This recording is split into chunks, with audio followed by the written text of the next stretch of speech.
네, 한 번씩 말씀해 보시겠어요? 개구리. 리뷰토크 시즌2 7화 시작하겠습니다.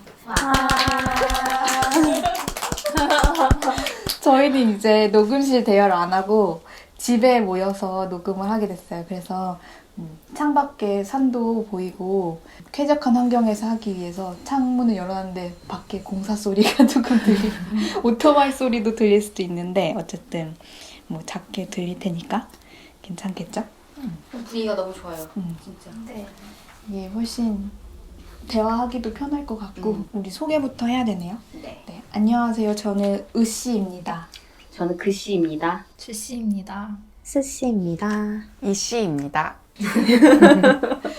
이번 전시는 뭐죠? 이번 전시는 일민미술관에서 열리고 있는 새일꾼 1948-2020 여러분의 대표를 뽑아 국회로 보내시오 라는 전시죠. 언제까지였나요? 3월 24일부터 6월 21일까지 6월 21일까지. 꽤 아직 오래까지. 남았어요, 많이.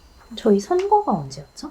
4월 15일 지난주 수요일이었죠. 저희가 지금 녹음을 일요일에 하고 있는데 26일에 하고 있는데 선거 전에 그 전시를 보는 사람이 좀 많은 것 같았어요. 그러니까 SNS에서 보면 이게 꽤 그 일민미술관의 공간을 다 쓴 전시여서 볼 게 꽤 많았었는데 너무 많았어요. 그러니까 1층에서 6층까지 4층은 제외하고 1, 2, 3, 5, 6층을 다 쓰는 전시였는데 공간 중심으로 한번 얘기를 시작해 볼까요?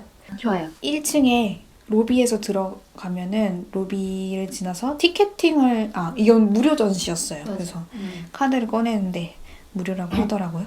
티켓팅 할 때 뭐 같이 주지 않았어요? 투표용지. 맞아요. 투표용지를 위클리 보트라는 걸 맞아. 근데 나 이거 못했어. 저도 못했어요. 저도요. 이거 5층 5층이었나? 진짜? 5층? 위에 투표 부스 거기서 하는 게 아니에요? 1층 아닌가? 이 1번 아니에요? 이 1층 이 맵에 맞다. 그게 1번. 맞네. 죄송해요. 또 이클리보트. 5층에 위에- 누가 있나? 위에 위클리 보트의 결과판이 위에 맞아. 제가 그거 맞아. 헷갈렸어요. 이게 위클리보트라는 일본 작품이 그 전시가 오픈된 이래 계속 한 주에 하나의 주제를 가지고 관객들을 대상으로 관객들이 참여를 해서 투표를 하는 건데 그 뭐 질문이 뭐 K-팝 아이돌을 대상으로 한 군면제 기준을 만들어야 한다. 뭐 이런 이게 첫 번째 주였고 뭐 찬반이 반대가 많았었던 걸로 기억나요. 그리고 뭐 나는 공중파 뉴스보다 유튜브를 신뢰한다. 뭐 이런 거나 뭐 다수결은 옳고 곧 민주주의다. 뭐 이런 것도 있었고 이번에 4월 넷째 주의 주제는 정시는 공정한가? 이거였어요. 근데 사실 저는 이 정시가 무슨 정시인가? 수시 그러니까 수시 정시인가? 그래서 그렇겠죠. 나도 그렇게 생각하고 했는데 근데 이게 좀 감이 안 오더라고요. 이게 정시가 공정하고 안 공정하고가 뭐가 있지? 약간 정시 확대가 뭐 이렇게 하나가 더 약간 내가 주면 몰라도. 그런가? 맞아. 근데 요새는 약간 그거에 대한 문제가 있잖아요. 뭐지? 학종. 그것 학생 때문에. 종합평가. 그거를 이제 학종이라고 하는 게 있구나. 그럼요. 수시 비율이 아마 6일걸요? 6%? 6대 4? 5대 5, 6대 3. 그러니까 수시가 많이 확대된 거구나. 근데 그게 오히려 약간 사교육을 더 부추기고 그러니까. 뭔가 있는 자들의 장난 아니던데. 이게 또 그쵸, 말이 그쵸. 많죠. 그런 거죠. 막 논문 교수님이 막 써주게 하고. 맞아요. 조국 사태 같이. 정치 얘기하고 있어, 우리 진짜. 우리 정치 전시 개요나 참여 작가 소개 안 해도 되나요? 맞아. 어쨌든 이 전시에 참여 작가분들이 굉장히 많은데 한번 그냥 읽어보면 김대환, 놀공, 박혜수, 안규철, 양경열, 업체, 옵티컬 레이스, 윤현학, 을지로, 이동시, 이미정, 일상의 실천, 전윤선, 조은하, 천경호, 최이다, 최하늘, 한솔, 홍유경, 000 이건 뭐죠? 그것도 네. 어떤 일러스트레이터 작가 이거 이름이에요. 000이라고 닉네임 같이. 맞나요? 이름이? 네, 맞아요. 아, 그렇게 읽으면 네. 나도 그렇게 읽으면 되는지 모르겠지만 땡땡땡? 땡땡땡 땡땡땡. 000? 그분이야? 몰라요. 저도 몰라요. 그리고 마지막으로 사사 작가님까지 이렇게 많은 작가님들이 참여를 하셨고 전시 개요는 이제 아카이브형 사회극을 플랫폼으로 한 전시 새 일군 1948에서 2020은 최초의 근대적 선거였던 1948년 5월 10일 재헌국회의원 선거부터 오는 2020년 4월 15일에 개최될 제21대 국회의원 선거까지 73년 선거의 역사를 통해 한국 근대사회의 근간을 이룬 선거의 의미를 되돌아보며 투표와 같은 참여의 행위가 개인의 일상적 삶의 영역에서부터 국가적 운명에 이르기까지 어떻게 변화의 갈림길에서 극적인 방식으로 역사를 전개시켜 왔는지 살펴봅니다. 이렇게 소개되고 있습니다. 그래서 이 전시는 중앙선거관리위원회가 같이 주최로 한 전시더라고요. 그게 되게 독특해 보였어요. 놀랐더라고요. 솔직히. 되게 전시 주최로 되게 드문. 그렇기도 하고 이 전시 안에 포함된 작품들을 보면 어쨌든 간에 약간 그래도 일정한 정치적 성향 같은 거를 읽을 수 있지 않아요? 맞아. 그래서 사실 그게 좀 놀라웠어요. 저는 이걸 마지막에 봤는데 중앙선거관리위원회에서 후원을 하고 있다는 거를. 재밌게 봤어. 이게 정권이 지금 현 정권이 그렇기 때문에 가능한 일일 수도 있다는. 그렇기도 하지만 또 한편으로는 일민미술관의 운영 주체가 또 동아일보라는 동아일보잖아요. 점에서 그러니까 이 전시의 위치, 정치적 위치가 뭔지 되게 삼역에 신문박물관 있고 음. 이 광대들이 되게 재미있는 것 같고 일민미술관의 위치도 사실 그 광장에 있잖아요. 그렇죠. 물리적 항상 위치도. 시위하는 곳 앞에서. 그럼 다시 아까 그 위클리보트. 근데 그 아까 가면- 그 작가명 관련해서 찾아봤는데 네. 세원이라고 원이 3개라서. 몰랐어. 세원이라고 정세원이라고 세원? 이름이 정세원 씨인가는 잘 모르겠는데, 그러니까 저는 이 작가님 작품 좋아하고 많이 봤는데 어떻게 읽는지를 몰라가지고 그냥 웹에서만 봐서. 네. 그래서 어쨌든 세원이라고 써있네요. 그렇군요. 정세원이라고. 정정은 정세원 작가. 근데 뭐 그냥 봤을 때는 모르지 않나요? 그렇게 읽어야 모르니까 우리가 그런 땡땡땡이라든지 뭐라든지. 그걸 원하지 않았을까? 다시 네. 넘어가면 어쨌든 저는 근데 그래가지고 아까 그 위클리보트의 정신은 공정한가 이곳을 제가 제대로 이해한 건지 뭔가 투표의 권리가 저한테 약간 좀 부족하다는 생각이 들어서 내가 과연 이걸 다 이해하고 투표해도 되는 건가라는 생각에 약간 무효 투표를 만들었어요. 찬성에 찍은 다음에 접어서 반대로 찍히게. 뭐야 적극적이다. 그래서 원래 진짜. 세로로 적어야 된다고 하잖아요. 가로로 접었어요. 이렇게 해서 넣고 전 그냥 이 용지를 가져오고 싶어서 투표하지 않았는데 까먹었어. 이 용지를 받았던 거. 나도 까먹었어.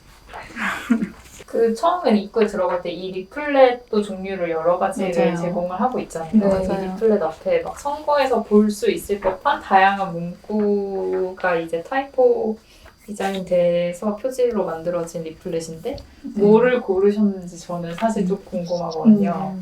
저는 그러게. 일단 여러분을 위하여 성실껏 일하겠습니다 라는 문구가 써진 리플렛을 골라왔어요. 하겠읍니다. 하겠습니다. 맞아, 입니다로 돼 있어. 다 가져왔네. 다 가져왔어요. 나도 많이 다 가져왔어? 다 다른 줄 알았다고. 심지어 영어 리플렛을 막 가져가려고 하는 거예요. 미치겠다. 왜 디자인이 다르잖아. 소개해주세요. 세상에. 어떻게 되나요? 아니 저 읽어줘요. 다 가져왔는데 심지어 다 챙겨오지도 않은 것 같은데 여기는 대박. 제가 지금 제 손에 있는 거는요. 주민등록 비참하여 너도 나도 투표하자. 여러분을 위하여 성심껏 일하겠습니다. 살아보자. 먹는 걱정 없이 하루 셋대. 아니 반대로 읽어야 돼. 반대로. 나 심지어 이 문구를 지금 처음 읽어봐. 그냥 다 가져와서 그냥 네. 다르잖아 이러면서 가지고. 전시장 가면 막 맞네. 있는 거 말고. 다 가져오는 그런 거 아니에요? 다 그러지 않아요? 아니 나는 그래요? 전시장에 있는 물품들 주는 거 나중에 시간 지나면 사실 없어지고 그래서 딱 한 개. 막 이런 나도. 편이에요. 아. 너무 쌓이니까 이게 막 버리게 전 되지 원래 못 않아. 버린단 말이에요. 그런 거 어떻게 버려 하면서. 근데 아무튼 일단 가져와야죠. 가져와서 잊어버리죠 어딘가. 네, 이 리플렛은 되게 손 안에 다 들어오는 거고 표어처럼 되어 있어요. 그러니까 옛날 표 같지 않아요? 맞아요. 왜 옛날 표 같지? 그런 거 있잖아. 표 한 번 행사해서 소처럼 부려보세요. 약간 이런 그게 이런 멘트가 굉장히 자주 그래요? 곳에 있던데. 아, 진짜? 괜찮다. 저 그게 그건 되게 인상 못 봤네. 깊었거든요. 그쵸. 되게 좋은 멘트인데? 그러니까 소처럼 부려보세요. 그치 맞아. 정치에는 그렇게 부리라는 거잖아요. 그러니까. 원래 그게 기본 태도여야 되는데. 네, 그래서 1층을 다시 가볼까요? 네. 근데 들어가기 전에 아까 그 네. 1번은 위클리 보트였고 6번에 그 왜 벤치 있는데 일민의 로비는 항상 네모난 그 기둥 주위로 이렇게 벤치가 있잖아요. 근데 그게 6번 작품이라고 여기 맵에 써있는데 저는 아예 인지를 못했어요. 못했어요. 혹시 뭔지 아세요? 아니 몰라요. 저도 못 봤어요. 기물질을 뭐지? 심지어 널 저는 이건가? 아 이렇게 난 불성실해. 이런 생각. 아니에요. 나도 너무 막 그게 아니라. 한 5명이 있는데 다섯 명이 다 아무도 못 봤어요. 그렇게 그러니까 그러니까 이거는 좀 이거 그리고 설명을 봐도 모르겠어요. 어떤 거라는지. 읽어볼까요? 네. 김을지로 작가님의 룰 플레이어인데 룰 플레이어는 관람객이 직접 룰이라는 비물질적 객체를 소환하고 현실과 가상을 구조화시켜 스토리를 재생산할 수 있는 AR 매체라네요. SNS를 중대로 하는 이러한 형태의 데이터는 어떠한 소음도 만들지 않을 뿐더러 물리적인 공간과 시간의 제약을 받지 않는다. 쭉쭉쭉쭉 이렇게 말씀을 하시나요? 일단은 스킵을 할까요? 네, 저희 기억이 뭐 더 뭔가, 네. 나면은 덧붙여서 얘기하고 하고 싶은 얘기를 하는데. 1층에는 그러니까 그 층별로 주제가 있잖아요. 근데 그 1층의 주제는 애국자가 누구냐라는 주제로 저는 이렇게 다 이렇게 쭉쭉쭉쭉 들어가서 재밌게 이렇게 보다가 사실 안쪽에 영상 작품이 하나 있었는데 서울 광장에 돌아다니면서 인터뷰한 것들을 모아놓은 그거 혹시 기억나요? 네. 애국에 대해서 물어보는 거였나요? 그게 굉장히 여러 사람들한테 물어보면서 인터뷰하는 내용을 짜집기 한 거였거든요. 영상에는 그래서 그런 사람들의 인터뷰 내용이 있고 하단에 이제 자막으로 뭔가 개인의 일상 약간 일기처럼 그런 문구들이 다른 층위로 이렇게 지나가는 거였거든요. 그 문구들은 뭐 예를 들면은 뭐 나는 오늘 얼그레이 케이크를 먹었다. 뭐 그런 일상적인 문구들이 지나가는 거였어요. 그리고 영상은 그 태극기 부대 아저씨 분들부터 뭐 주변 자기 지인들인 것 같아서요. 그 작가의 지인들까지 애국이 뭐라고 생각하세요? 본인이 애국자라고 생각하시나요? 그런 식의 질문들을 던진 것 같았고 그거에 대해서 각자가 생각하는 대답을 하는 거였어요. 그게 조은하 작가님의 작품인 걸로 아는데 이 맵에는 표시가 안 돼 있네요. 이 5번 네네. 작품 옆에 있었는데 맞아요. 저도 그 작가님 이름을 기억하고 있었는데 여긴 없네요. 네. 이게 민주화 아카이브라고 해서 지금 그거는 1A, 1BC 이렇게 해가지고 동일하게 묶여 있는데 이 아카이브 구성을 박혜수 작가님하고 사건 만화는 아까 그 세정? 세원. 세원? 음. 하고 영상은 조은하 이렇게 세 분이 구성을 하신 것 같아요.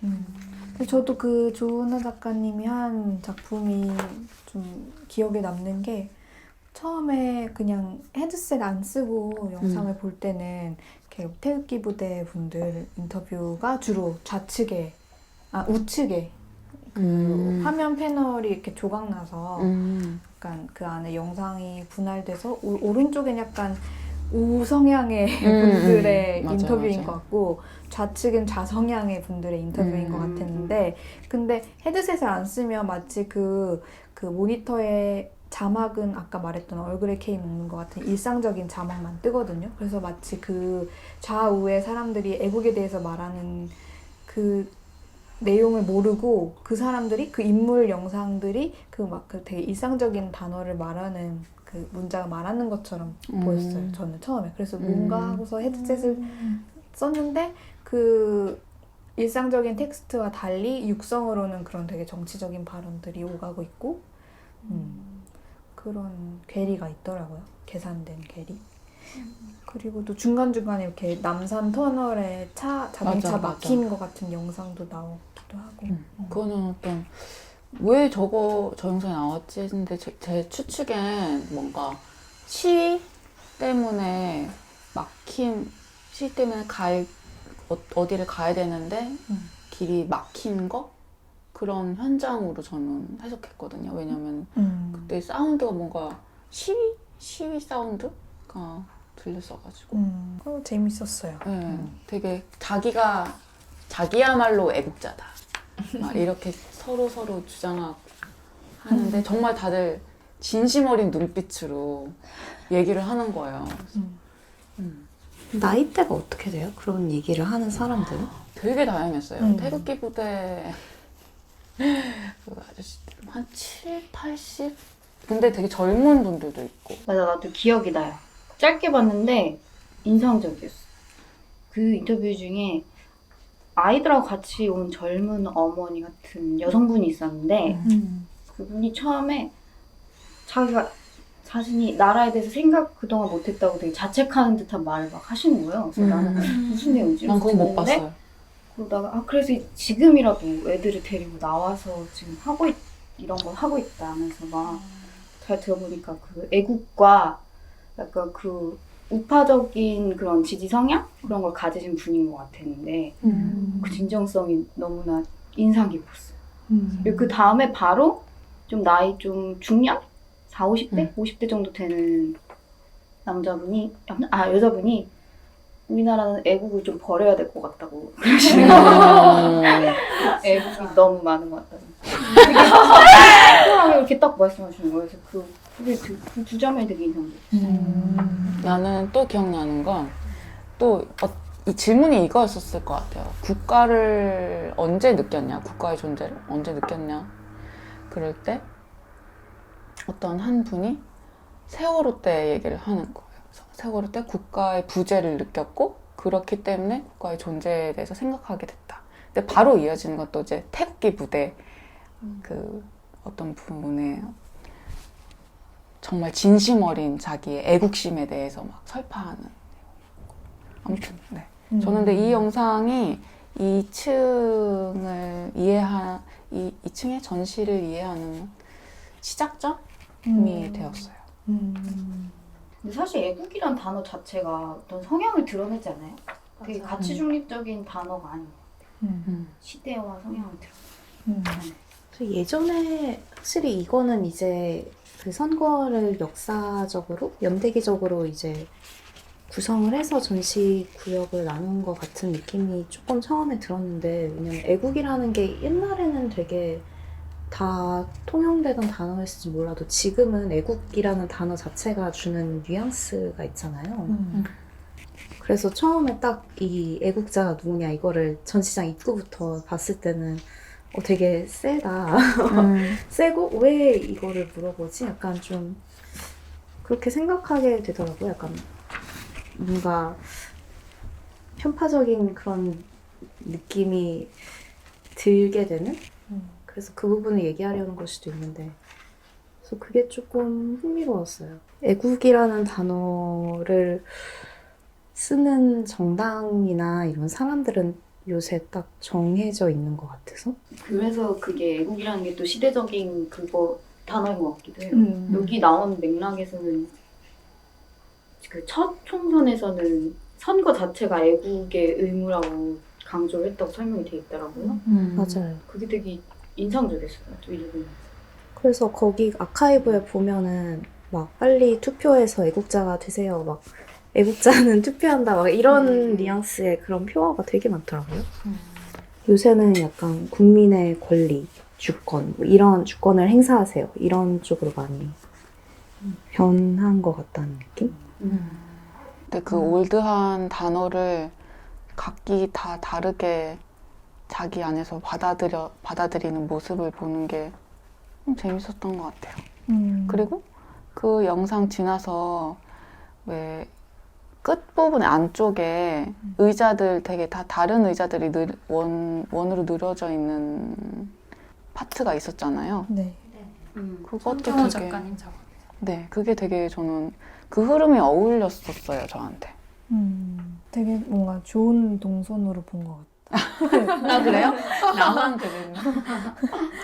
그렇게 연결해서 보진 않았던 것 같아요. 저는 어. 이게 약간 저 이렇게 혼자 말하면서 녹음하면서 관람을 하다 보니까 오히려 이렇게 좀 지킴이가 앉아 계신 쪽은 피하게 되더라고요. 뭔가 눈치가 보여서. 그럴 수도. 근데 그래서 이 5번 작품의 입구에 지킴이 분이 맞아요. 계셔가지고 이 5번 작품을 스킵하고 다른 층을 보고 맨 마지막에 집에 가기 전에 나가기 전에 마지막에 감상을 해서 약간 이 1층의 그런 감상이 이렇게 좀 끊어졌던 것 같아요. 근데 저도 5번 작품이 되게 정말 하나도 기대 안 하고 봤는데 막상 이렇게 앉아서 3분 동안 다른 사람의 말을 경청하는 거잖아요. 맞아요. 하나만 골라서 이 수많은 의자들 중에 하나를 랜덤으로 골라서 그리고 또 한 번의 기회만 주어지고 물론 계속 들으려면은 퇴장한 다음에 다시 들어와서 들을 수 있다고는 했는데 근데 다른 사람의 말을 되게 일상적인 얘기를 듣는 게 어떤 초중년 가장의 넋두리였어요. 그래서 뭔가 자기가 지금 뭐 두 아이의 아빠인가? 아무튼 그런데 이제 뭐 아이 아빠가 되니까 뭐 가족의 건강 이런 거에만 더 신경을 쓰게 되는 사람이 됐고 정확히 기억은 안 나는데 가족분들 중에 누군가 아프셨었는데 뭐 그런 얘기들 듣고 그래서 뭐 이렇게 자기의 말을 그냥 하는 어떤 사연 같이 그걸 그냥 한 3분 이내로 듣고 있었는데 이걸 듣기 전에 경청이라는 키워드가 사실 주어지잖아요. 이 듣는 행위에 대해서. 맞아요. 그러니까 좀 더 이 목소리에 힘이 더 실리는 것 같이 느껴졌어요. 이 작품을 감상할 수 있는 그 조건처럼 3분 동안 경청할 수 있는 사람만 들어오세요. 뭐 이런 비슷한 문구가 있었잖아요. 맞아요. 그게 굉장히 인상적이었어요, 저는. 한번 시작하면 끝까지 들어야 해요. 네, 그게 조건 그런 말이 있었어요. 그게 안내가 되고 있었어요. 그래서 저는 아까 그 영상이랑 되게 잘 어울렸었어요, 저한테. 그리고 다른 말로는 저는 이렇게 시각적으로 제 관심을 끄는 거를 따라서 동선이 이루어져요. 그 의자가 놓여있는 게 딱 시각적으로 딱 보이긴 하죠.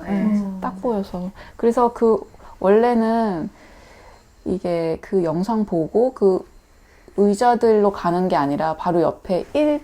이게 뭐죠? 무슨 아카이빙? 그러니까 이런 건 한번 슥 보고 그렇구나 하고 더 시각적으로 끄는 거를 따라서 갔던 것 같아요.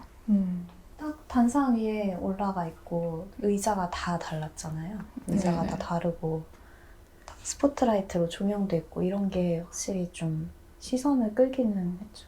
근데 저는 오히려 그걸 이렇게 전시장 들어서서 그걸 한눈에 멀리서 조망했을 때 오히려 되게 익숙한 설치라고 무슨 조금 느꼈어요. 그래서 약간 첫 인상은 그렇게 흥미롭진 않았던 것 같아요. 뭐 약간 좀 뭐랄까 또 이거구나 약간 그런 느낌이라고 해야 되나? 왜 어떤 거 뭔가 구체적으로 떠올랐어요? 뭔가 이런 정치와 관련된 민주주의와 관련된 전시인데 뭔가 그 민주주의의 네. 어떤 시각적 형식에 굉장히 익숙한 형태잖아요. 라운드 라운드 의자가 테이블, 라운드 테이블처럼 뭔가 마치 아니면 이게 뭐 현재 진행형인 작업이 아니라 뭔가 어떤 대화가 오가는 어떤 퍼포먼스 시점이 있고 지금 그게 실행되지 않는 그것의 잔여물의 의자, 잔존하는 의자들처럼 첫 인상을 그렇게 읽어가지고 그냥 약간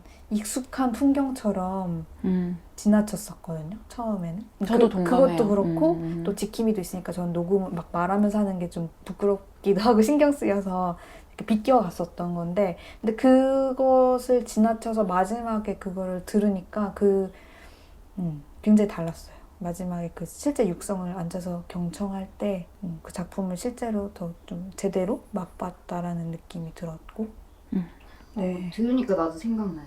그 박영석 작가 작품 중에 의자 수집해가지고 옥상에다 의자 정원이라는 걸 만드는 작업이 있는데 그게 좀 그 민주주의 그 어떤 다양성 발언 이런 거랑 연결되어가지고 설명이 있었던 것 같거든요. 보니까 나 딱 그거 생각나긴 했어요. 의자라는 게 대변하는 게 저 다양한 형태가 저 의씨랑 비슷하게 생각했던 게 떠오르네요. 저도 그 누구지? 페미니즘 작가 세모난 세모난 뭐 얘기하고 주디 네 주디 씨가 약간 떠오르긴 했어요. 근데 좀 신기한 게 의자를 방향만 바꿔놔도 의자 뺏기 게임 같이 되잖아요. 근데 그렇게 안쪽으로 돌려놓으니까 공론장의 자리? 약간 이런 느낌이 드는 게 좀 신기하긴 하더라고요. 저는 그 영상에서도 영상 이미지는 계속 막 그렇게 지나가는데 자막이 되게 무심한 개인적인 얘기들을 뭐 상관없이 지나갔는데 그 라운드 테이블 같은 그 의자에서도 막상 앉으면 굉장히 개인적이고 사소하다고 해야 될까요? 그런 이야기를 경청해서 들어야 되는 상황? 그래서 다 얘기해주면 안 돼요? 나 그러니까요. 궁금해. 궁금해요. 무슨 얘기 나왔어요? 저는 사실 얘기 자체는 잘 기억이 안 나고요. 그냥 톤만 기억나요. 이렇게. 네가 어쩌고 저쩌고 그랬잖아. 뭐. 사실은 이런 거요. 뭐 연령대, 뭐 성별 연령대. 이런 거 기억 안 나요? 되게 젊은 여자분. 할머니인 줄 알아. 누가 들어도 할머니가 아니. 젊은 한 대학생이 자기 친구한테 이렇게 막 이렇게 뭐라고 하는 네가 전에 뭐 이렇게 해가지고 내가 너무너무 속상했는데 너는 몰랐지 뭐 이런 그렇게 사용했구나 그거를. 아 이게 그냥 정말 아무 말이나 할 수 있는 그런 건가? 그런 거예요. 이거를 또 녹음을 받기도 하더라고요. 맞아요. 아 맞아요. 그러니까 나 그걸 또 완전 참여할 수 있어. 잘못 이해해가지고 나는 아까부터 생각했는데 경청 얘기 있잖아. 3분을 경청해야 된다. 근데 나는 그거를 제대로 안 듣고 내가 3분을 들으면 3분을 말할 수 있게 해주나 보다. 그래서 내가 빨리 말해야지 이러면서 앉아가지고 막 일단 들어야지 이러면서 듣고 끝날 때까지 이제 기다린 거예요. 끝났으니까 이제 내가 얘기를 해야겠다. 그래서 기계로 만지작거리고 있는데 그런 게 아닌 거예요. 저 헤드폰밖에 없잖아요. 마이크가 말하네. 무슨 말을 하려고 그랬어요? 막 생각하고 있었다니까 무슨 말을 하지? 막 이러면서 경청 안 해. 그러니까 좀 내가 그 느꼈어. 방금 아까 듣고서 나의 태도란? 막 이러면서 근데 나 재밌었어 그 얘기. 근데 뭐지? 이씨 더 얘기해주세요. 아까 얘기하다 끊긴 거 아니야? 난 그게 다예요. 친구한테 막 한탄하는 듯한. 그러니까 나는 그런 것 같아요. 이 내용이 뭔지보다 어떤 뉘앙스를 나한테 전달하고 싶은가만 확인하면 됐었던 것 같아요. 그래서 그렇게 기억하는 것 같아요. 톤으로. 그 씬은 뭘 들었어요? 저는 어떤 청년 남자분이 처음에 자기가 어떤 CMI 통장을 그러니까 그런 사서? 그게 무슨 수익률이 뭐 되게 높다는 홍보를 받아가지고 자기가 CMA. 그래서 나는 처음에는 이걸 틈타서 이런 금융상품을 홍보할 수도 있겠다라는 생각이 들긴 했었는데 그런 건 아니었고 그 전시. 그런 건 아니었고 근데 그게 수익이 되게 적다고 막 그런 한탄? 아. 푸념 같은 게 이어지다가 제가 또 고민을 하다가 삼성전자 주식을 샀다고 친구들이 추천을 해서 그건 떨어지질 않는다는 얘기 들어서 근데 음. 그 다음에 코로나 사태가 터져서 그래서 점점점 아, 코로나 전에 샀구나. 아이고. 저런. 그 마무리는 그거였어요. 주식을 산 모든 분들 힘내요. 막 이러면서 같이 힘내요. 막 이러면서 재밌었어요. 재밌는 내용이었어요. 진짜 얘 내용이 엄청 다 달랐네요. GC도 들은 거 있어요. 네.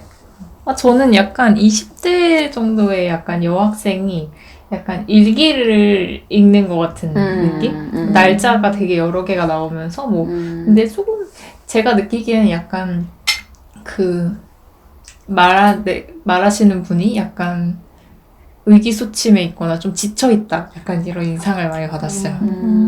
그래서 저는 또 좀 공감을 하긴 했는데 약간 이런 녹음을 들을 때 내가 들을 법한 이야기다라고 생각을 좀 해서 오히려 주식 얘기가 나왔으면 되게 작품에 대한 인상이 많이 달라졌을 것 같은데 네. 모두들 힘들구나 그냥 이렇게 생각했죠. 수시는? 제가 들은 건 되게 희망적이었어요. 27세 청년이 얘기를 하는 건데 꿈에 대해서 얘기하는 거였어요. 그래서 뭐 자신도 본인도 그렇고 많은 사람들이 예전에 어렸을 적에 꿈을 잃어버리고 현실과 타협해서 그렇게 살아가는데 자기가 생각했을 때는 그 원래 꿈을 잃어버리지 않는 게 중요하다. 그래서 항상 여러분들도 꿈을 잊지 마시고 생활했으면 좋겠다 이런 요지의 그런 말이었는데 말을 되게 잘하시는 거예요. 술술술술. 그러니까 되게 내용 자체는 뭐 다 알고 있는 얘기고 막 뻔하고 이런 거일 수도 있는데 말을 굉장히 잘하셔서 네, 재밌게 들었어요. 뭔가 개인의 그런 뭐랄까요, 되게 사소하고 개인성이 드러나는 거를 담고 싶은 작업을 종종 이렇게 참여자가 이어폰을 끼고 듣는 상황의 어떤 디스플레이가 되게 잘 맞는 것 같아요. 그런 걸 좀 종종 보는 것 같고. 이 씨가 그 조은하 작가님 작품을 시작점으로 이 방을 이해했다고 했는데 네네. 사실 저는 이 방 전체를 그렇게 하나로 묶는 듯한 감상의 포인트를 못 찾았던 것 같아요. 저도 이게 끝이에요. 그래서 저는 일단은 입구에 들어가서 3번 작품 그 이미정 작가님 작품을 보면서 이게 뭐야? 하고서 이해를 못하고 또 2번 작품 김대한 작가님 작품도 보고서 심지어는 그 닭발 조형물이 그러니까 그 동선상 너무 가까이 있으니까 그걸 못 알아챈 거예요. 그 작품이 있다는 걸. 나중에 나가면서 닭발이 여기 있네? 약간 이러면서 그러고 그리고 또 이렇게 벽 따라서 일시 그 국민의 나라 그 아카이빙 보고 4번 안규철 작가님 작품을 보고 맞다. 뭐 그런 식으로 보다 보니까 되게 감상이 파편적으로 이루어지고 이 방을 전체적으로 이해하지 못했던 것 같아요. 특히 4번 작품도 약간 뭔가 작품 개별적으로 이걸 내가 이해했나 안 했나를 약간 좀 가늠하면서 혼란스러워했다고 해야 되나요? 네. 그 다음에 또 좀 이해가 된 4번 작품은 너무 약간 익숙한 개념적인 페인팅이어서 싫었고 약간 그런 4번이 뭔지 설명해야 될 것 같아요. 네. 안규철 작가님의 페인팅 작업인데 69개의 약속이라는 작품인데 대략적으로 한 20호 정도 되는 캔버스에 약간 좀 어두운 파스텔 톤? 약간 가을빛이 도는 색감의 다양한 색들이 한 캔버스에 하나씩 채색이 되어 있고 거기에 약간 투명한 바니쉬로 텍스트가 선거 그런 문구들 그 후보자들의 그런 구호 같은 그런 문구들이 새겨져 있는데 그게 벽에 일괄적으로 쭉 나열이 되어 있었어요. 네. 근데 그 작품은 선거 벽보 속의 다양한 색을 하나의 평균값으로 도출해 얻어서 칠한 거라고 하고, 네. 그런 어떤 개념적인 접근 이런 게 남고, 고만 남고 그런 게 좀 그랬구나 이런 감상에 미덥지근한 감상을 하게 하는 저한테는 저도 그랬어요. 공감이. 그렇고 그러다가 조은아 작가님 작품 봤는데 그게 재밌었던 거거든요. 그 아카이빙이라고는 하지만 그래도 그게 아카이빙 섹션에 묶여있긴 하지만 그게 굉장히 표현적이었어요. 그냥 그 영상 아카이브 영상 자체가 조은아 작가님의 그렇게 느꼈어요. 우리 층을 넘어가는 건 어때요? 그래요. 올라갑시다. 2층으로. 저는 사실 1층 보고 체력을 한번 다 써서 함박 스테이크를 옆에서 먹고 체력 충전을 한 다음에 나머지 층을 봤어요. 왜냐하면은 원래 그런 게 아니라 2층을 1층 보고 2층 딱 봤는데 안 되겠다. 안 되겠다. 이거 보면 쓰러지겠다. 입구부터. 네, 맞아요. 딱 체력 충전을 하고 볼 수 있겠구나 해서 네, 그렇게 했습니다. 네, 2층은 이 섹션의 타이틀이 한 표 찾아 팔도 강산이라고 되어 있어요. 아 여기 있네요. 이 문구. 새 일꾼 한 표 주어 황소같이 부려보자. 어, 이거예요 이거. 네, 여기 그 나눠준 필요 없는 아 예전에는 황소 얼마나 필요했겠어요. 같이 갈아야지. 황소 무시 발언. 정치적으로 문제 있는 거 아닙니까? 되게 소고기 안 먹는 무서운 황소. 곳에 이게 무서운 곳이다. 생각보다 어땠어? 되게 정치적인 곳이네요. 무시 발언이. 네.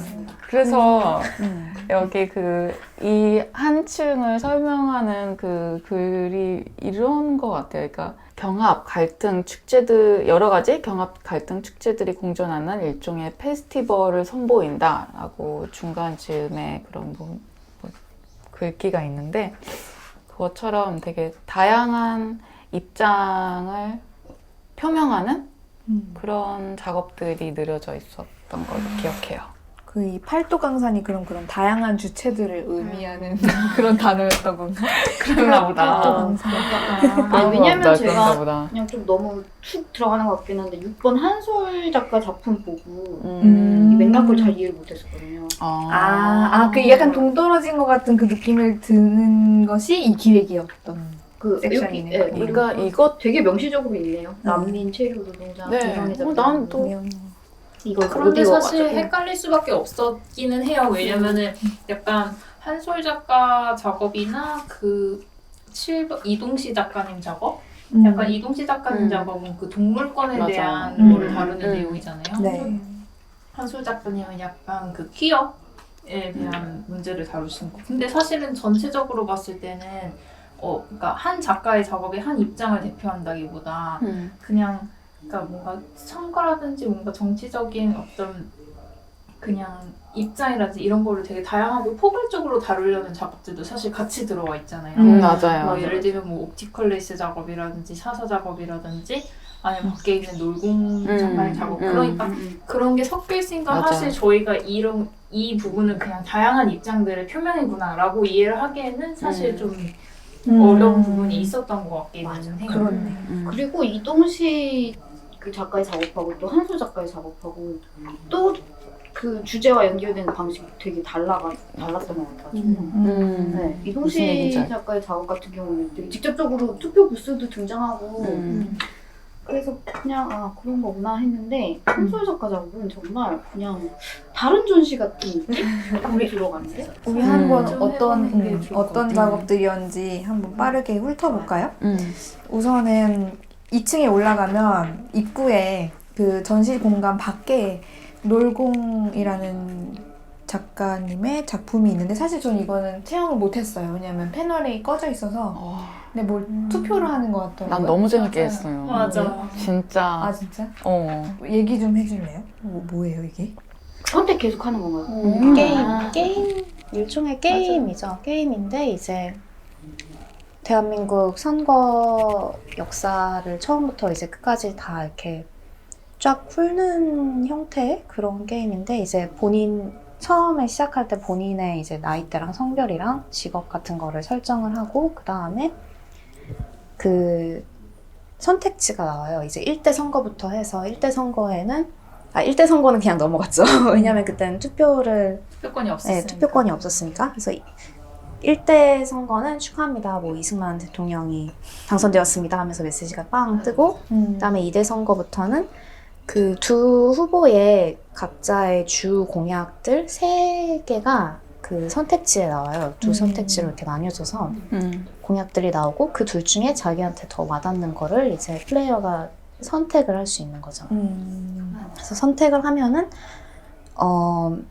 그 다음에 이게 어느 대표의 공약인지가 나오면서 그 대표가 이제 당선됐다고 또 이렇게 메시지가 빵 터지고 그런 식으로 나오는 건데 아마 그 선택권마다 뭐 이제 경제, 복지, 뭐 교육 이런 식으로 약간 스탯이 이렇게 숨겨져 있는데 이제 선택을 하면은 어떤 스탯이 올라가는지 그거를 볼 수 있어요. 그래서 내가 좀 복지 쪽에 치중된 공약을 선택을 했으면 복지 포인트가 올라가고 주권자의 그 주권자의 성향이 드러나는 네, 거군요. 맞아요. 그리고 저는 이걸 하면서 재밌었던 게 내 나름 고심을 해가지고 선택을 했는데 뭐 이 선택을 해도 어차피 결과는 이미 정해져 있었어. 그런 거에 그래요? 아니려나? 아니었나? 박정희 아니 계속 당선돼. 계속 아, 진짜? 걔는 선택할 수도 없잖아요. 박정희. 근데 나는 그러니까 선택을 어쨌든 했는데 선택해도 어차피 유신 독재는 계속 되는 거니까 그냥 헛발질 계속하는 그 느낌을 되게 계속 받을 수 있었고 근데 그게 한두 번이 아니라 계속 그 횟수가 쌓이니까 되게 헛헛함, 스트레스가 쌓이는 거가 좀 맞아요. 재밌었어요. 저도 똑같이 느꼈어요. 되게 박탈감이 느껴지죠. 박탈감. 그 전에는 선택지가 계속 나오는데 계속 나는 뽑지도 않았는데 축하합니다 이러면서 그러니까. 당선됐다고 나오니까 뭐야 이게 이런 느낌이 좀 들기는 하죠. 이 이거 얘기를 하고 나오잖아. 싶었던 맞아. 나도 그런데 그렇구나. 지치과를 보여줘요. 나도 영수증 같은 종이가 길게 나오네. 이게 네, 마지막에 거의 그거 1m 되는 투표를 것 하고 나면 자기가 어느 대통령에게 투표를 했는지 쫙 내역을 보여주는 그 이거 뭐 영수증 같은 종이가 나오거든요. 맞아요. 그래서 그리고 아마 다음 선거 때 뽑을 것 같은 대통령이 나오지 않나요 마지막에? 지금 지씨 홍준표 뽑은 거예요? 자기가 매긴 거예요. 왜 깜짝 놀라시죠? 나도 뽑았어. 나도 홍준표가 뭐 어때서? 아니 이게 그래서 저도 나 마지막에 너무 놀란 거예요. 내가 빨리 그러니까 내가 내 손을 다 뽑았는데 이 모양이라니까. 이게 그러니까 공약만 못 보고 뽑았어요? 뽑았더니 이렇게 된 거죠. 아니, 그 뒤에 근데 이거 너무 재밌다. 이거 진짜 재밌었어요. 이건 이렇게 시간이 갖고 있는 걸렸어. 것도 되게 재밌겠다. 이 종이를 그냥 계속 지니고 있는 것. 아 나는 버리고 왔어요. 아 그래요? 충격을 받아. 아 그래요? 전 나오지 않았어요. 홍준표를 뽑으셨나요? 홍준표가 있더라고요. 나는 기억이 없는데 기억이 없어. 나 뽑은 기억이 없다고. 아 근데 나는 이 게임을 되게 바보같이 했어. 왜? 처음에 열심히 선택을 하고 있었는데 그게 어떤 사람이 내 앞에서 다 해놓고서 중간에 아. 그만두고 가는 거예요. 아, 그 뭔지 사람 알겠어. 선택을 내가 계속 대신하고 있었던 거야. 아니 그렇지만 그 앞에서는 홍준표 대표를 찍을 수가 없어요. 아, 그렇지. 내가 깨닫고 중간에 그거 그만뒀어요. 새로 했는데 그 이제 그 박정희가 계속 당선되잖아요. 네. 상황 파악 그러니까. 못하고 아 내가 뭘 잘못 눌렀나 봐. 이러면서 계속 나 박탈당한 것도 몰랐어. 나 이거. 그냥 오류인 줄. 처음부터 끝까지 진짜 약간 의식 없는 유권자의 전형처럼. 뭐 실제로 그런 사람들도 있었을 수도 아, 있어요. 그런 체험을 했어. 정책 투표 이런 거 전혀 안 되고. 재밌다. 재밌었어요. 하고 싶네. 게다가 그 선택 전에 상단에 실시간으로 이렇게 무슨 뉴스가 떠요. 기억나요? 기억 안 아, 그러니까 선택 그 앞쪽에 약간 좀 더 큰 스크린으로 그게 뜨는 거 말씀하시죠? 아니요 같은 스크린인데 그 선택할 때 좌우로 나뉘잖아요. 왼쪽을 선택할지 오른쪽을 선택할지. 근데 그 같은 스크린 상단에 핫토픽처럼 뉴스가 지나가는데 뭐 내가 아무리 선택을 해도 그러니까 무슨 중요한 사건? 그 나의 선택에 크게 좌우하는 영향을 미치는 뉴스가 항상 지나가요. 이렇게 실시간으로. 네, 전 이게 가장 재밌었어요. 저도 진짜 재밌었어요. 그렇네. 약간 놓쳤네. 스스로에 대해 많이 배우게 되는 계기였던 것 같아요. 스스로라고 믿고 싶지 않아.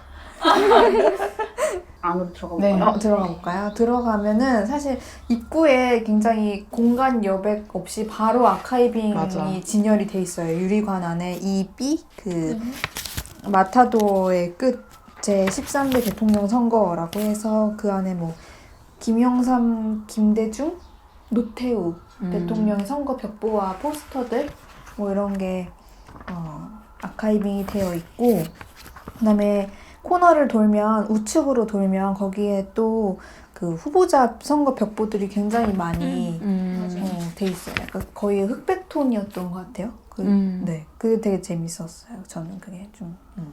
그리고 좌측 코너로 또 가면은 거기 8번에 사사 작가님의 작품이 있는데 그것도 전 찬찬히 보니까 재미도 있고 이래도 되나 싶은 작업이었어요. 이게 네, 맞아요. 그게 뭐냐면 봉황 깃발 같은 게 우리나라 무궁화랑 봉황 깃발이 양쪽에 이렇게 세워져 있고 가운데 테이블에 폴라로이드 사진기랑 어떤 서류 작성하는 것들이 있는데 이게 관객들이 거기에 자기의 신상 정보를 적고 또 그 자기가 지금까지 뽑았던 대통령 후보들의 이름을 나열을 그 서류에 명시를 해야 됩니다. 그리고 나서 자기의 셀카를 그 전시장 어디서든 그 셀카를 찍어서 거기 제출하는 거였던 것 같아요. 그래서 그렇게 참여한 관객들의 데이터들은 그 폴라로이드 사진과 함께 벽에 다 걸려요. 그래서 일반 관객들도 그 사람의 얼굴과 사는 동과 나이와 누구를 뽑았는지 그거를 다 볼 수가 있어요. 출생 연도와. 그러니까 나는 그 의도를 모르겠어요. 나는 이때 체력이 딸려서 아예 보질 못했네. 제가 마지막에 그 중앙선거관리위원회가 여기 이제 이 전시의 주최를 참여했다는 걸 알게 됐을 때 제일 먼저 떠오른 작업이 이거였어요. 왜냐면 여기에 뭐 예를 들면 제가 봤을 때는 폴라로이드가 하여튼 걸려 있었는데 되게 인상적이었던 거는 심상정 후보한테 투표한 사람이 되게 많았다는 거예요. 그 폴라로이드. 그걸 보면서 뭔가 약간 신기하네. 그러니까 근데 저 좀 그런 걸 느낀 적이 있었거든요. 뭔가 미술계의 주변 사람들이랑 얘기할 때 다른 곳에서보다 그 예를 들면 뭐 심상정 후보라든지 이런 정의당 지지자라든지 비율이 엄청 높아지는 거예요, 갑자기. 그러니까 그럴 수 있지. 정의당 녹색당. 네네네. 그쵸. 그런 경향이 확 두드러지는 걸 느끼다가 또 갑자기 맨 끝에 어떤 대치동인가 강남권에 사시는 남성분이었는데 누굴 뽑았더라? 하여튼 되게 보수 후보를 찍은 거죠. 그게 거기에 딱 갑자기 있는데 뭔가 기시감이 막 드는 거예요. 이 장소에 대한 느낌과 뭐 약간 그러니까 그걸 맞아요. 저도 막 거의 한 40년생인 분들은 다 이렇게 홍준표, 막 이렇게 박근혜, 이명박. 근데 그 전에 노무현 이런 분도 있고. 그래서 그 트래킹을 하는데 뭔가 이 흐름은 뭘까 싶은 것도 있었고 아니면 역시나 이런 분도 있었고. 근데 그거를 보면서 이걸 이렇게 봐도 되나? 그게 비밀 투표가 뭐 사후적인 거는 상관없는 건가? 약간 그런 생각했어요. 나는 좀 이게 이 정도의 정보를 요구하고 가공 없이 제시하고 직접적으로 제시하고 이게 어떤 작업 의도로 설명될 수 있을까? 잘 모르겠더라고요. 그냥 맞아, 이 데이터가 가지는 의미가 무엇일지가 뭔가 관음증처럼 남은 어떨지를 들여다보는 재미는 있었는데 맞아요. 그거 말고 무슨 의도 있는지 잘 저도 모르겠었어요. 이게 설명은 무슨 그 사사 작가가 원래 자기 수집벽을 시작하는 작업을 하잖아요. 그 연장선으로 얘기가 되던데 나는 그것만으로 좀 충분치 않은 느낌? 왜냐면 요구되는 정보가 너무 제가 보기엔 무게가 너무 크고 그 공개되는 방식도 좀 너무 전면적이고 좀 그렇게 느껴지더라고요. 그렇게 참여자들이 얼굴을 공개하고 정보를 다 밝히고 누구를 지지하는지를 쫙 그 히스토리를 밝힌다는 것 자체가 굉장히 본인의 정치적 성향을 완전히 전면으로 드러내는 그런 행위잖아요. 그런 거를 오히려 부각시키려고 한 게 아닌가. 어떤 유권자의 권리랑 그다음에 이렇게 막 많이 신경을 쓰고 있다 사람들이 그런 거를 좀 보여주려고 한 거 아닌가 그런 생각을 하기는 했어요. 근데 저는 몰라. 그냥 지금 얘기해버리면 그냥 왜 저희 밑에서 안규철 작가님의 작업에 대해서도 뭔가 그러니까 이런 어떤 개념적인 트릭에 대해서 약간 뭔가 뜨뜻미지근한 반응을 보이게 될 수밖에 없는 그런 게 있잖아요. 그리고 뭐 사실 사사 작가님의 이런 방법론? 고유한 방법론? 이것도 사실 어떻게 보면 지속적으로 이 작가를 뭔가 지켜봐 왔다면은 캐치를 할 만한 것이고, 그리고 전 사실 옵티컬 레이스 작가님 작품도 좀 그냥 그렇다고 생각을 하고 있거든요. 그러니까 어떤 작가들은 이제 뭔가 이거를 뭔가 좋게 말하면 자기의 방법론이 잘 구축되어 있어서 그냥 그거를 어떤 주제든지 간에 소화할 수 있는 이제 능력치가 되었다라고 생각을 할 수도 있고, 아니면은 어떻게 보면은 뭔가 동일한 방법론을 가지고 그냥 그때그때 그냥 변주해 가면서 뭔가 주제에 대한 더 깊이 있는 뭔가 탐구 자세라든지 이런 거 없이 그냥 커미션 받는 대로 이렇게 작업을 뽑아낼 수 있는 작가일 수도 있는 거죠. 그냥 네 그런 거 같아요. 근데 제가 진짜 솔직히 그 사사 작가 이번 작업이랑 안규철 작가 이번 작업 보면서 정확히 좀 그렇게 느꼈어요. 커미션 작품 같다는 느낌이 들었어요. 그리고 좀 안규철 작가 작업도 아까 그래서 좀 뭐 그렇게 큰 감흥이 없었다 얘기했는데 사사 작업 그 작품은 정치적인 의미에서 생각했을 때 문제가 될 수도 있다는 생각을 했어요. 오히려 좀 정치적으로 안 좋게 조합된 그런 방법론일 수 있다는 생각까지 했어요. 솔직히. 그 정치적인 거랑 막 그런 사회적인 스테이터스의 그런 투명한 공개된 걸 개인의 수집용으로 그걸 수집을 해서 그럼 이 정보를 어디다 쓸 거냐. 이거 되게 꼭 큰 정치적인 질문이잖아요. 근데 그 큰 정치적인 질문에 대한 내용이 작품에 없는 것 같은 게 문제라고 봤어요, 저는. 반드시 대답이 되어야만 하는 부분인데 그쵸. 그 부분에 대한 답을 사실 얻기 쉽지 않은 거죠. 그냥 개인의 수집력이라는 것으로만 무마될 수는 없는.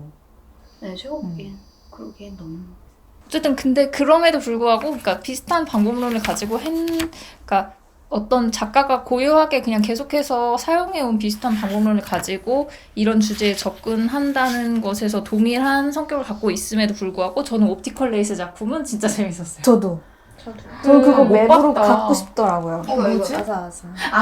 나도 이거 너무 재밌었어. 너무 재밌더라. 나 이거 진짜 이런 거 너무 이거 좋아해. 재밌었어요? 난 너무 아니, 그냥 이런 재밌었는데? 데이터가 보여주는 어떤 응. 데이터를 탁 시각화해가지고 봤을 때 그런 뭐라고 해야 되지? 그러니까 나 이거 이해를 못했어. 난 너무 진짜? 재밌었다. 이거 내가 너무 이런 거 좋은 좋아해서 그런가? 아까 우리 엄청 인포그래픽이었어. 나 잘 이해 못하고 있었어. 난 이게 왜 재밌었냐면 그래도 이렇게 요새 아무래도 이렇게 투표한 지 얼마 안 되고 했으니까 대강 어떤 사람들이 수면 위에서 정치적으로 활동하는지 대강 알잖아요. 근데 그 사람들의 어떤 계보라고 해야 되나? 그런 것들 시대순으로 이렇게 더듬어서 따라가는 재미가 되게 쏠쏠했어요. 저는 거꾸로 가는 맞아. 최근부터 과거까지 그니까. 거꾸로 거슬러 내려가는 그 그니까. 재미가 맞아. 너무 이게 뭐냐면 그러니까 그 인민미술관 한쪽 벽에 크게 시트지로 붙여진 인포그래픽인데, 그러니까 현재 활동하지 않는 정치인도 있었는데 정치인들의 어떤 생애 주기, 정치 생명을 이렇게 그러니까 그래픽으로 도표화해서 가로축이 그 실제 연도? 이고 세로축이 나이 0세부터 뭐 90세까지 해가지고 그래서 뭔가 출생부터 그쵸 현재까지 있는 거죠. 네, 그래서 그 생애의 뭐 주요 활동들, 뭐 어느 뭐 공직을 맡았다든지 아니면 어느 직업군에서 일했다든지 이런 것들이 맞아요. 이제 라인 그래프로 개개인마다 나와 있고 그 밑에 연혁이 아니라 그 직책 같은 거를 작게 맞아요. 글씨로 이렇게 적어놓은 거죠. 다 읽어보고 싶었지만 그러진 못했는데 인상적이었던 건 유시민 씨가 그 서울대 경제학 학사 졸업도 하기 전에 이해찬의 보좌진으로 있었더라고요. 되게 젊은 나이. 뭔가 그런 이렇게 정치 캠프 안에 때부터 있었구나. 그런 걸 보고서 신기했었어요. 맞아. 어쨌든 저는 신상정이 고백하듯이 얘기해요. 당당하게. 아까부터 계속 언급. 그 지금 되게 걸출한 정치인이다 이렇게 하는 사람들 중에 이렇게 뭔가 같은 연도 때 쫙 맞아. 이렇게 라인업이 되는 뭔가 그런 데가 있어요. 뭐 맞아. 이때 사법시험 합격하는 아. 걸 탁탁 이렇게. 그렇구나. 그래도 그런 부분들을 발견하면 되게 그러니까. 재미있어요. 맞아, 그걸 맞아. 일별하게 해주니까. 저도. 이게. 그러니까 이게 되게 그 자리에서만 보긴 너무 아쉬운 데이터더라고요. 맞아요. 그래서 뭔가 제가 그 굿즈샵 같은 걸 보진 않았는데 왠지 거기서 만약 판다면 나 살 사고 것 같아. 싶더라고. 파는지 모르겠네. 다시 한번 봐야겠어. 나만 이해 못하겠어. 그러고 나서 또 뭐 여기서 재밌는 게 있었나요? 저는 아까 얘기한 안쪽에 한솔 작가 작품을 재밌게 봤습니다. 업체도 재밌었는데 사실 잘 이해를 못했고 맞아. 업체도 그냥 본인들이 항상 해오던 작업을 좀 다르게 만든 건가? 좀 내가 이해한 건 그런 거 아니야? 그 업체 멤버 중 한 명인 작가가 한 작업인데 아 진짜? 그 나희라는 내가 이해한 바로는 그 작가가 2026년에 출산할 아이를 키울 아버지를 맞아. 모집하는 공고문을 내는 작업이라고 해야 되나? 근데 이게 맞아, 나는 맞아. 보면서 진짜 하는 건가? 그건 아닐 것 같은데. 그게 그리고 나이도 무슨 그냥 사람도 아니고 그런 게 아니라 무슨 앱이고 뭐 인공지능이고 뭐 유전자가 또 뭐가 있고 막 이런 게 엄청 복잡해. 그러게. 그런 얘기를 담아내야 돼. 맞아. 이거 보면서? 왜 삭제 안 할 건데? 안 돼요, 지금 이거. 안 돼. 안 돼. 지금은 안 왜냐면 돼. 나는 업체의 작업을 이해하기 위한 노력을 한 번도 해본 적이 없기 때문에 안 되고. 그렇구나. 한 작업 자체는 재밌는데 너무 이 전시랑 유기성이 없어서 연관 지어질 수 있는 점이 없는 게 그게 좀 차라리 막 공약 막 이런 란이 따로 있어서 그쪽으로 갔으면 몰라도 이것만 딱 보기에는 조금 무리수? 막 성소수자 막 그런 쪽으로는 잘 연관이 안 되는 것 같아요. 여성 인권에 대한 아까 이 씨가 말했던 것처럼 그런 어떤 출산의 선택을 할 수 있는 권리를 가진 주체로서의 여성. 근데 그것도 좀 애매해. 왜냐면 나이는 인공 존재란 말이야.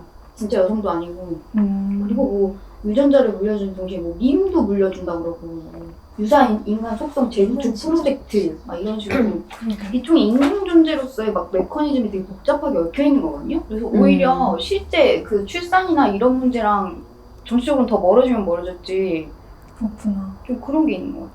사실 저는 이걸 처음 봤을 때 그게 생각났어요. 예전에 몇 년도인지 기억 안 나는데 왜 예일대 학생이 했던 작업이 되게 논란이 됐던 게 있었잖아요. 그러니까 막 자기 자궁에 그 인공 착상을 했다가 그걸 지웠다가 착상을 했다가 지웠다가 한 기록물을 작업으로 내놨었는데 근데 그것 때문에 인권 문제가 굉장히 불거져서 근데 사실 그게 진짜로 한 작업인지 아닌지가 불투명했었나? 아무튼 그랬는데 그게 예일대 밖으로도 나가서 되게 인권 문제로 되게 시끄러웠던 거야. 그래서 예일대 그 미대 학장이 그 학생한테 그게 거짓이라고 말하라고 했다는 얘기를 들었거든요. 그래서 그걸 그냥 이거는 그냥 사실 가상의 작업이다라는 식으로 기결을 하고 그 논란을 종식시켰던 적이 있었던 것 같은데 근데 그게 생각났어요. 그래서 사실 이것도 그럼 진짜 수정을 한다는 건 뭐야? 약간 이런 식으로 생각했는데 아예 이 나희라는 인물도 가상이구나. 가상이야. 저는 그런지 몰랐어요. 그 가상이라는 게 그냥 뭐 픽션적 인물도 아니고 존재 자체가 좀 되게 웹적인 것 같기도 하고 약간 인간이 아닌 존재 같은? 그러니까 작업의 내가 그나마 파악한 작업의 핵심은 좀 이런 여러 가지 복잡한 미디어와 그런 좀 가상적인 존재 방식을 막 조합을 해가지고 픽션을 가상을 만들고 캐릭터를 만들고 거기서 좀 여러 가지 소재를 다뤄보는 그런 메커니즘 자체가 좀 흥미로울 수 있는 구조가 흥미롭긴 한데 잘 파악을 못해가지고 어쨌든 그랬고 한솔 작가 작업은 그게 마치 그 작업이 설치된 공간 자체가 독립된 그 선거 투표 부스처럼 이렇게 그 나눠져 있잖아요. 나눠져 있어서 딱 들어가니까 완전 파란색으로 그 전면적으로 꾸민 전혀 다른 공간이 딱 있더라고요. 원룸에 들어간 듯한 느낌. 맞아요. 디테일들이 되게 깨알같이 막 꾸며져 있었는데 내용을 잘 보다 보면 여기 써져 있는 거는 뭐 남성성과 여성성의 고정관념을 바꾸는 뭐 이런 거에 대한 얘기가 있었는데 제가 보기엔 그냥 막 부치 얘기인 것 같았거든요. 부치의 어떤 맞아. 특성이나 뭐 그런 문화 속에서 나타난 레퍼런스들을 좀 특히 요새 인터넷에서 트위터에서 통용되는 레퍼런스들을 좀 많이 가져와 있는 듯한 그래서 이제 트위터에서 반응이 되게 있더라고요. 이 작업이 RT 같은 게 많이 됐더라고요. 이렇게 여기에 있는 어떤 캐릭터가 또 좀 인기가 있는 캐릭터가 있었어가지고 부치 캐릭터 중에 어쨌든 저는 그냥 아까도 얘기했다시피 이게 전체 전시랑 어떻게 연결되는지 잘 몰라가지고 작가가 그냥 자기가 하던 거를 기획하고 그 뚜렷하게 맞출 필요성을 느끼지 않고 그냥 뚝심 있게 이런 식으로 설치를 해낸 건가? 막 이런 생각을 하면서 그런 태도도 좀 인상 깊었고 만약에 그렇다면 그리고 소재 자체가 그냥 흥미로웠어. 네, 제가 좀 최근에 좀 관심 가지고 있는 소재이기도 해가지고 디테일이 참 잘 되고 그리고 중앙에 그 조각 조각이 있잖아요. 침대예요. 침대 이렇게 쭈그리고 앉아 있잖아요. 네. 그게 있고 없고가 정말 많이 달랐을 것 같은 게 그게 존재감이 엄청나더라고요. 그 맞아요. 인간 모습의 그 실제 사이즈의 그 웃는지 우는지 알 수 없는 표정. 그러니까. 뭔가 느낌이 좀 묘했어.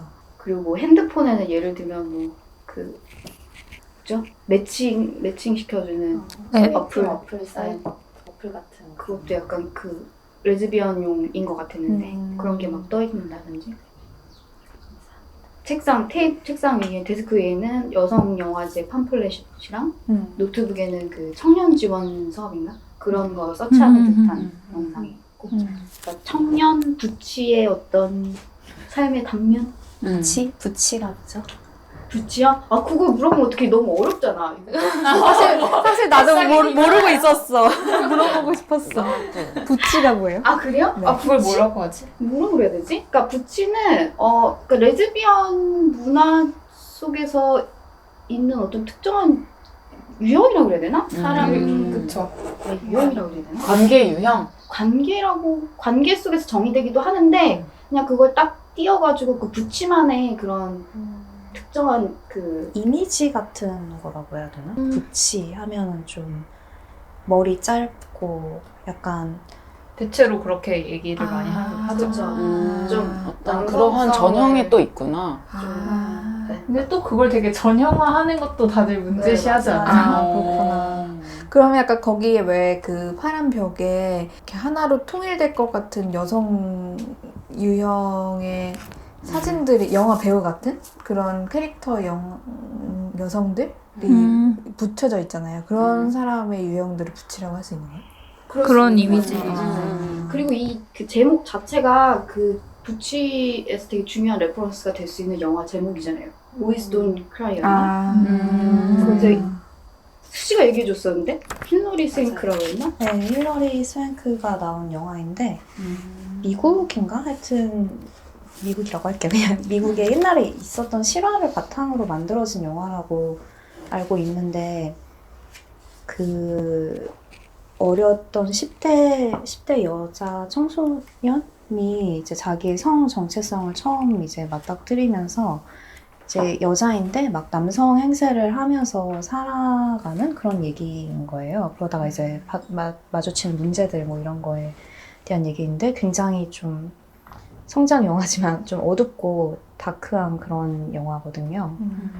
그래서 네, 거기서 따온 거라고 생각했어요. 이 제목 자체를. 그렇게 같아요. 근데 부치 레퍼런스 중에 되게 많이 언급되는 것 중에 하나인 것 같아요. 그럼 거기에 또 왜 약간 어떤 탑 같은 조형물에 레이스 천들이 둘러지고 그게 이렇게 계속 회전하잖아요. 제자리에서. 왜 있었을까요? 제 기억에 무슨 텍스트에 돌봄 노동에 그런 언급이 있었어서 그게 노동? 돌봄이요. 꾸밈 노동. 그게 이거랑 연결이 되나라고 그렇게만 이해하고 넘어가긴 했는데 저도 그거랑 연결이 될 것 같아요. 좀 그때 그 씨가 했던 말 중에 생각이 나는 게 마치 이 전시장에 새들어 사는 것처럼 진짜 생뚱맞게 여기에 있다고 하는 게 너무 되게 와닿았거든요. 아, 그 정도까지 그 정도. 아 근데 이 작품 맞아. 저도 생뚱맞다고 느끼긴 했어요. 근데 그 상태 자체가 어떻게 보면 이런 레즈비언, 이런 성소수자들의 그런 유권자로서의 상태를 나타내는 게 아닌가 그런 생각을. 그렇게 생각할 수도 있겠네요.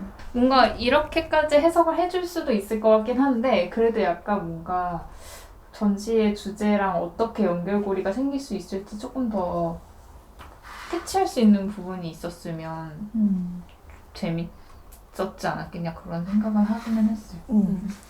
근데 그게 그래서 그런 뭐 성소수자 아니면은 뭐 난민 혹은 동물권 뭐 이런 거랑 같이 엮인다고 아까 앞에 그래서 읽었었잖아요. 그래서 뭔가 5번, 6번, 7번, 4번 작품이 그런 식으로 묶이는 거 아닌가. 4번이 뭐였죠? 4번은 최하늘 작가님의 조형물이었는데 한 4-5개 되는 뭔가 아이소핑크로 이렇게 만들어진 아이소핑크나 뭐 다양한 공업 재료로 조합돼서 만든 조형물들이었는데 한국몽이라는 작품이었고 그게 뭔가 트랜스젠더, 미혼모, 게이, 난민, 외국인 노동자 집단을 표현한 스태츄 같았어요. 근데 그 약간 그 안에 스토리들이 있는 것 같던데? 뭔가 이게 그 작품의 세세한 캡션에는 마치 이 집단들이 뭔가 어떤 국회 의석을 이렇게 쟁취해냈을 것을 약간 이렇게 약간 상정하고 그렇게 어떤 승리를 거둔 뒤에 소감을 밝히는 듯한 문구들이 그 작품 캡션에 적혀 있었어요. 못 봤네. 저는 사실 제대로 못 봤어요. 저도 근데 사실은 네, 맞아요.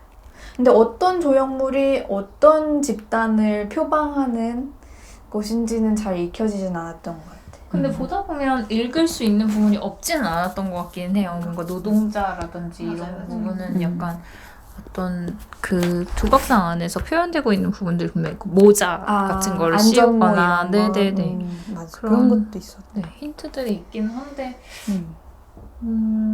근데 저는 여기서 이 설명 전시 작품 설명글에서 아까 얘기했던 그런 다양한 집단들 뭐 외국인 노동자, 게이, 난민 집단을 얘기하면서 그 뒤에 그런 집단 등 드러나기보다 늘 숨기 바빴던 소수자들이 국회의원으로 선출되는 상상적 순간을 묘사함으로써 뭐 한국의 배타적 민족주의를 지워버리고 뭐 다양한 정체성과 인종으로 구성된 국회와 그것이 가능한 사회를 꿈꾼다라고 되어 있는데 여기서 드러나기보다 늘 숨기 바빴던 이라는 말이 좀 불편해서 공간상으로는 되게 드러나 있긴 한데 작업으로서 드러났다고 보기 아까 아니다. 약간 그냥 더 말해버려. 그러니까 조형적인 게 되게 많이 다가오니까 그리고 또 조형적인 거에서 충분히 좀 보고 지나갈 수 있는 완성도가 있어가지고 저는 약간 네 그렇긴 하네요. 그게 무슨 말이죠? 그러니까 뭐 굳이 보고 지나갈 수 있는 완성도라는 게 뭐죠? 선해주면 안 돼. 싫어요. 이게 오늘 선해가 이게 글씨의 아니 난 좋아하는 거 얘기할래. 한솔 작가 더 얘기하면 안 돼. 오케이 인정합니다. 받아들입니다. 왜냐면 나는 그 아까 얘기했잖아요. 전이랑 어떻게 연결되는지 좀 알 수 있는 부분이 있으면 더 좋을 것 같다. 네. 저는 이렇게 약간 그 녹아 들어가는 경계선을 굳이 만들지 않고 그냥 딱 놓여있는 그 느낌이 되게 좋았었던 것 같아요. 그냥 그대로 자기가 하던 거 혹은 자기가 뭐 관심 있는 거 얘기하고 싶은 거 딱 얘기하고 또 근데 그게 되게 정치적인 태도 중에 하나잖아요. 그냥 그렇게 그 의식적으로 느끼지 못했는데 제가 선호하는 방식의 정치적인 태도 중에 하나라고 느꼈다고 지금 생각이 좀 한솔 작가님 작품이야. 네, 그 태도적인 면에서 느꼈던 그렇게 들으니까 또 하다 보니까 이렇게 되네요. 저는 그 정도로까지 동떨어지는 느낌은 못 들었었어요. 왜냐면은 6번 그 한솔 작가님 그 방으로 가기 그 전에 업체 작업이 정확한 기억은 아니지만 약간 전형적 여성성이 아니라 아기를 만들 수 있는 여성의 몸으로서 자기가 인공 수정, 인공 자궁 뭐 이런 것을 선택할 수 있는 권리가 있고 뭐 그런 식의 작업이었던 걸로 기억하거든요. 그래서 약간 그게 징검다리가 저는 됐었던 것 같거든요. 그리고 그 바로 옆에는 또 이제 이동실 작가님의 동물권에 대한 작업이 있었어서 그 세 개가 쭈루루룩 저는 연결이 됐었어요. 사실은 그 말은 나머지랑 좀 결이 달랐다는 거죠, 저한테는. 저희 이동식 작가님 작업도 좀 더 얘기하면 안 돼요? 왜냐면 이게 너무 귀엽기 때문에. 맞아. 이게 뭔가요? 이 이동식 작가님 작품 뭔가요? 그래서 이게 동물들에게도 투표권이 주어진 상황을 이제 가정해서 투표소에 들어가는 동물 조각상 같은 거랑 그 동물 조각의 사이즈에 맞는 투표소랑 이런 게 있는데 막 맞아요. 처음에는 뭐 돼지도 있고 막 이러다가 마지막에는 바퀴벌레까지 이렇게 점점 작아지는 투표소가 있거든요. 그리고 저는 풍뎅이였는데? 아 풍뎅이였어요. 아 맞아요. 풍뎅이였어요. 바퀴벌레한테 투표권 따 필요 없어요. 어떻게 아직 장난이죠. 민주주의면. 그러니까 다수결로 하면 그러네요. 아니 그럼 장수풍 아니 어쨌든 최대정. 이건 그냥 상상해 보는 거잖아요.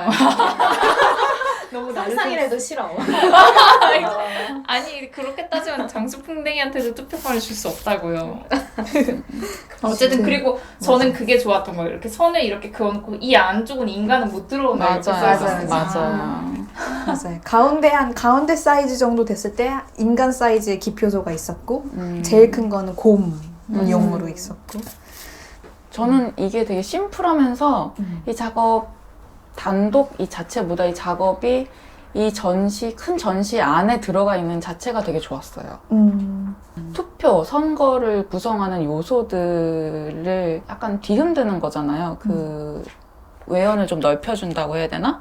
그런 의미로서 저는 감상했거든요. 그렇기 때문에 그 옆에 있던 업체 한솔 작가님 작업도 조금 더 연결해서 이해할 수 있었어요, 저는. 올라가 볼까요? 네, 우리 층으로 올라가 봐요. 잠깐만 같이 갔다 올게요.